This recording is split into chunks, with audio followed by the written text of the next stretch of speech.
Repeatedly, Allah subhanahu wa ta'ala in the Quran teaches us how to venerate the Prophet sallallahu alaihi wasallam, how to respect the Prophet sallallahu alaihi wasallam. Allah subhanahu wa ta'ala teaches us how to behave in the company of Rasulullah sallallahu alaihi wasallam, how to knock on his door, how to call upon him, how to eat with Rasulullah sallallahu alaihi wasallam.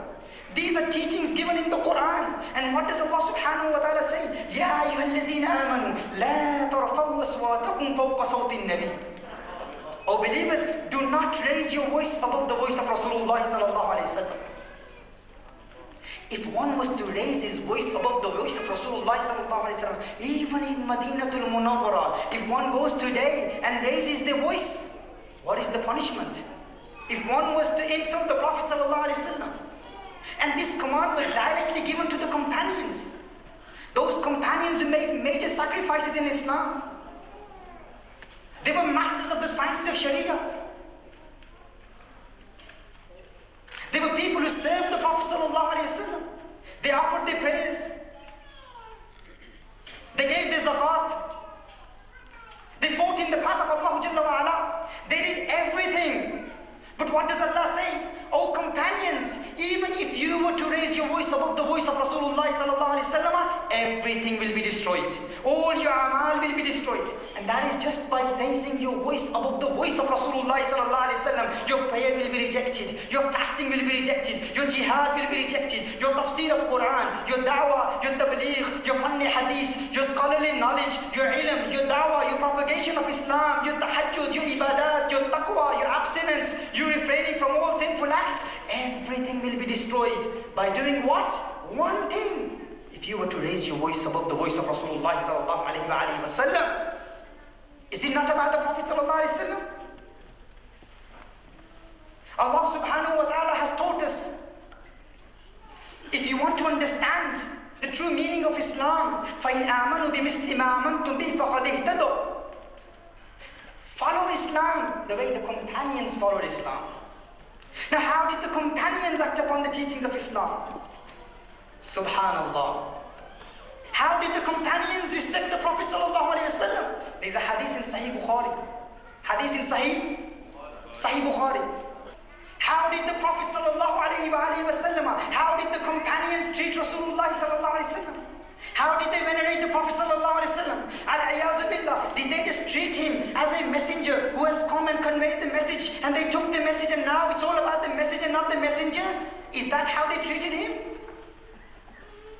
Urwa says, Wallahi ma tanakhama Rasulullah sallallahu alayhi wa sallam nukhamatan illa waqa'at fi kaffi rajulin minhum fadalaka biha wajhahu wa jildahu. Allahu Akbar. He says that I observed the practices of the companions of Rasulullah sallallahu alayhi wa sallam, and this hadith is in Sahih al-Bukhari. This hadith is in Sahih al-Bukhari. He said, I observed how the companions would venerate the Prophet sallallahu alaihi wasallam. He says, by Allah. He takes a qasam upon Allah Jalla wa Ala. He says, whenever the Prophet sallallahu alaihi wasallam would spit, whenever the Prophet sallallahu alaihi wasallam would clean his nose, the companions of Rasulullah sallallahu alaihi wasallam, they would not allow the phlegm and the saliva of Rasulullah sallallahu alaihi wasallam to drop on the floor. They would catch it and rub it on their face. They would rub it on their bodies. They would seek barakah from the phlegm of Rasulullah sallallahu alaihi wasallam, from the saliva of Rasulullah sallallahu alaihi wasallam. And where is this hadith? This is in Sahih al-Bukhari. This is in Sahih al-Bukhari. And then Urwa says, Subhanallah. He says, وَإِذَا عَمَرُهُمْ ابْتَدَرُوا عَمْرَهُ. Whenever the Prophet sallallahu alaihi wasallam would order his companions, they would act upon the hukum of Rasulullah sallallahu alaihi wasallam. وَإِذَا تَوَدَّوْا قَالُوا يَقْتَتِلُونَ عَلَى وَضُوئِهِ sallallahu alaihi wasallam. Whenever the Prophet sallallahu alaihi wasallam would perform wudu, the companions of Rasulullah sallallahu alaihi wasallam would fight with each other to catch the water that would separate from the body of Rasulullah sallallahu alaihi wasallam. They would seek blessings from the water of Rasulullah sallallahu alaihi wasallam. That's how the companions respected the Prophet sallallahu alaihi wasallam. There's another hadith in Sahih Muslim. Sayyidina Anas bin Malik radiyallahu ta'ala narrated. He said, I saw the Prophet sallallahu alaihi wasallam was having a haircut. Rasulullah sallallahu alaihi wasallam was having a haircut. He said, I I saw that when the Prophet sallallahu alaihi wasallam was having a haircut, the companions of Rasulullah sallallahu alaihi wasallam were running around the Prophet sallallahu alaihi wasallam to seek barakah from the Mu'e Mubarak, from the hair of Rasulullah sallallahu alaihi wasallam. They would catch the hair of Rasulullah sallallahu alaihi wasallam. Why? To gain barakah from the hair of Rasulullah sallallahu alaihi wasallam. This is in Sahih Muslim. There is a hadith in Musnad of Abu Ya'la. Sayyidina Abu al-Aliya radiyallahu ta'ala, he says, he's a tabi'i. Sayyidina Abu al-Aliya radiyallahu ta'ala, he's a tabi'i. And his teacher is Sayyidina Anas bin Malik radiyallahu ta'ala. He says, once Sayyidina Anas bin Malik, he gave me an apple. Sayyidina Anas bin Malik, he gave me an apple. He said, I took the apple, whose hand? And I started to fix the onion. Hand of his sahabi. He said, Tufahatun massad kaffan Nabi sallallahu alayhi wasallam. He said, why shouldn't I love this apple? Why shouldn't I respect this apple? Why shouldn't I kiss this apple? This is that blessed apple that touched the hand of the one whose hand touched the hand of Rasulullah sallallahu alayhi wasallam. Sayyidina Sabit al-Bunani radiyallahu ta'ala, another tabi'i, he said, whenever I would see Sayyidina Anas bin Malik radiyallahu ta'ala, he said, I would kiss his eyes. I would kiss his eyes. Why did he kiss his eyes? He says, we would kiss his eyes and we would say, هاتان العينان اللتان رأتا رسول الله صلى الله عليه وسلم. These are those blessed eyes which saw the one who is my beloved. Why shouldn't I kiss these eyes?